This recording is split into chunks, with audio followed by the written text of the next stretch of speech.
नमस्कार, आप देख रहे हैं एके न्यूज। मैं हूं तनिष्का शर्मा। तो चलिए नजर डालते हैं आज की मुख्य खबरों पर। थाने में किसी प्रकार की कोई कार्रवाई न होने पर पीड़िता ने पुलिस अधीक्षक के समक्ष होकर लगाई न्याय की गुहार। काली माई मोहल्ला नसीराबाद निवासी पीड़िता गौरी मेहरा ने बताया कि आगामी दिनांक 25 नवंबर को उसकी बेटी का विवाह तय हुआ है, जिसके दौरान घर में साफ सफाई व रंगाई पुताई का कार्य के दौरान गौरी मेहरा की ननद व नंदोई द्वारा घर में चल रहे कार्य का विरोध करते हुए गौरी मेहरा एवं दोनों बेटियों के साथ मारपीट की गई, जिसके कारण गौरी मेहरा के सिर पर गंभीर चोटें आई हैं। गौरी मेहरा का कहना है कि नसीराबाद थाने में उन्होंने शिकायत भी दी, परंतु थाने में तैनात पुलिसकर्मियों द्वारा उन्होंने अभद्र भाषा में बात की जाती है। साथ ही थाने द्वारा किसी प्रकार की कोई भी कार्रवाई नहीं की जा रही है, जिसके कारण उन्हें पुलिस अधीक्षक के समक्ष न्याय की गुहार लगानी पड़ी। घर बन रहा था, मतलब घर में बेटी की शादी करूंगी 25 नवंबर को, तो घर के टूट फूट को सही कराने के लिए लेके और मेरी नंद ने आके मेरे से मारपीट करी है कि यहाँ ऐसा नहीं होगा, यहाँ वैसा नहीं होगा। उसको लेके लड़ाई में लगी है। ईंट उठी, वहाँ ईंट पड़ी थी तो ईंट की मारी है। ससुराल पास में ही है, लेकिन उनका घर थोड़ा दूर है। और तो आप अपने घर में कार्य करा रहे थे, तो ऐसा क्यों, क्या हुआ? भैया ये तो वही बता सकती हैं कि उन्होंने क्यों करा। बाकी मेरे घर पे आके उन्होंने मेरे संग मारपीट, और प्लस उनके हस्बैंड ने भी करा। उनके हस्बैंड ने मेरी लड़कियों को गंदी गंदी गालियां बक रहे थे।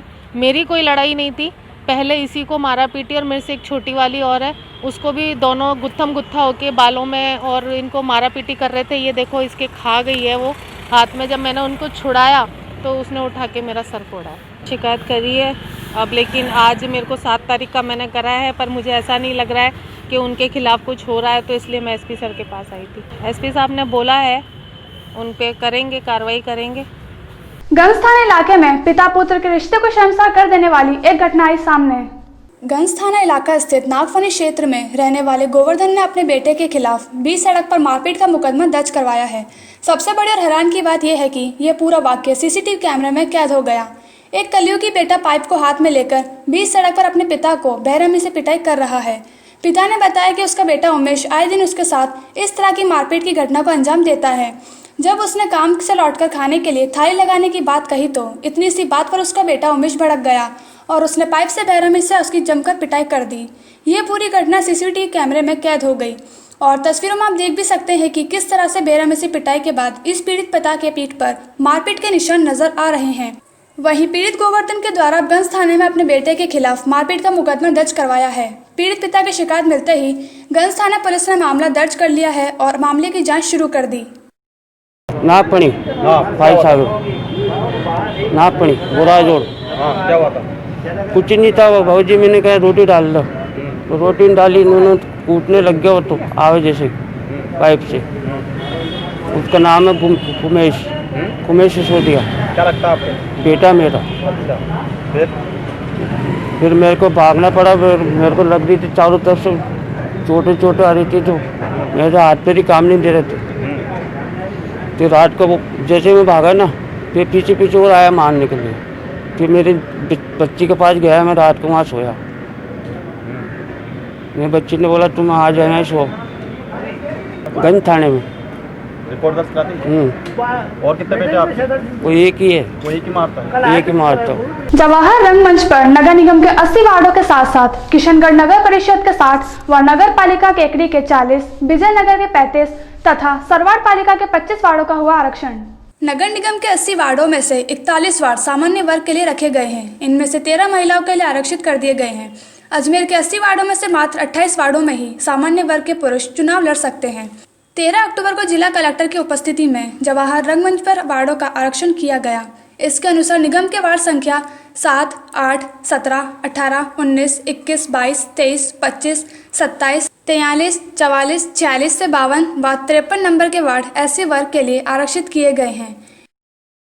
आज 5 नगरीय निकाय अजमेर नगर निगम, नगर परिषद किशनगढ़, नगर पालिका केकड़ी, सरवाड़ और विजयनगर, इन पांचों के लिए वार्डों का निर्धारण लॉटरी द्वारा किया गया, जिसमें SC, ST, OBC, सामान्य एवं महिलाओं की लॉटरी निकाली गई और सभी वार्डों का निर्धारण आज कर लिया गया। इसके बाद जो भी राज्य निर्वाचन आयोग के डायरेक्शन होंगे चुनाव कराने को लेकर, उन डायरेक्शंस के अनुसार कार्रवाई की जाएगी।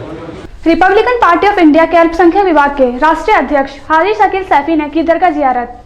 सूफी संत ख्वाजा मोइनुद्दीन हसन चिश्ती की दरगाह में रिपब्लिकन पार्टी ऑफ इंडिया के अल्पसंख्यक विभाग के राष्ट्रीय अध्यक्ष हाजी शकील सैफी व राष्ट्रीय महासचिव नूर मोहम्मद कादरी ने दरगाह शरीफ की जियारत के बाद जन्नती दरवाजे पर मन्नत का धागा बांधा।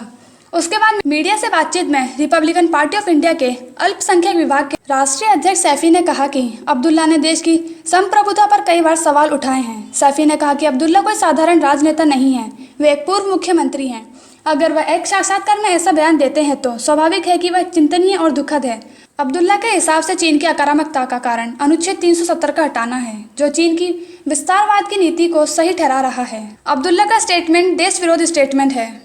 मैं ख्वाजा गरीब नवाज की बारगाह में आया हूँ और मैं अपने परिवार की और पूरे देश की खुशहाली के लिए और उनकी दुआएं लेने के लिए मैं यहाँ पे आया हूँ। देखिए, फारूक अब्दुल्ला जी को अगर इतनी चीन का साथ देना है तो उनको हिंदुस्तान छोड़ देना चाहिए और हिंदुस्तान छोड़ करके उनको चीन में ही बसना चाहिए। और मैं तो ये भी कहूँगा कि मतलब उनके खिलाफ देशद्रोह का मुकदमा दर्ज होना चाहिए। देखिए, चुनाव में हम लोग जो है नीतीश कुमार जी का समर्थन कर रहे हैं और हम नीतीश कुमार जी के साथ हैं। नीतीश कुमार जी का पूरा समर्थन करेंगे हम लोग। मैं ये देना चाहता हूँ कि ड्रग्स से दूर रहें और नशे से दूर रहें। जैसा कि अभी बॉलीवुड में देखा गया है कि ड्रग्स ज़्यादा चलती थी और नशा ज़्यादा होता था, तो इन सब चीज़ों पे कार्रवाई होनी चाहिए और नशे को बिल्कुल हिंदुस्तान से खत्म कर देना चाहिए, क्योंकि इससे हमारे नौजवान पीड़ित हो रहे हैं। ग्रामीण क्षेत्र की पीसागंज की आशा सहयोगियों द्वारा 5 सूत्री मांगों को लेकर जिला कलेक्टर को दिया ज्ञापन। जानकारी देते हुए ग्रामीण आशा सहयोगिनी लक्ष्मी प्रजापति ने बताया कि समस्त आशा सहयोगियों के साथ मिलकर जिला कलेक्टर को विभिन्न समस्याओं के संदर्भ में ज्ञापन दिया गया, जैसे कि उन्हें नियमित किया जाए व कम से कम 18,000 रुपये वेतन दिया जाए और रिटायरमेंट के बाद उन्हें पेंशन भी दी जाए व सभी मेडिकल सुविधाएं भी दी जाए। यदि मांगे पूरी नहीं की जाती है तो आशा सहयोगियों ने चेतावनी दी है कि वे अपने कार्य का बहिष्कार करेंगे।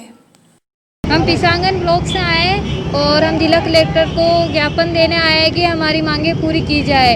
हमारे ओनली 2700 रुपये सैलरी है और हम 2700 रुपये में हम हमारा घर नहीं चला सकते हैं और ना कुछ हो सकता है 2700 रुपये में। बच्चों की पढ़ाई और इसमें बच्चों की पढ़ाई लिखाई, बच्चों का खर्चा सब कुछ उसी में 2700 रुपये में है। हमारी मांगे ये है कि हम 2 विभाग में काम करते हैं और हमें एक विभाग से जोड़ा जाए, सैलरी बढ़ाई जाए, स्थायी किया जाए एक जगह, मेडिकल सुविधा, सरकारी मेडिकल सुविधा भी हमें दी जाए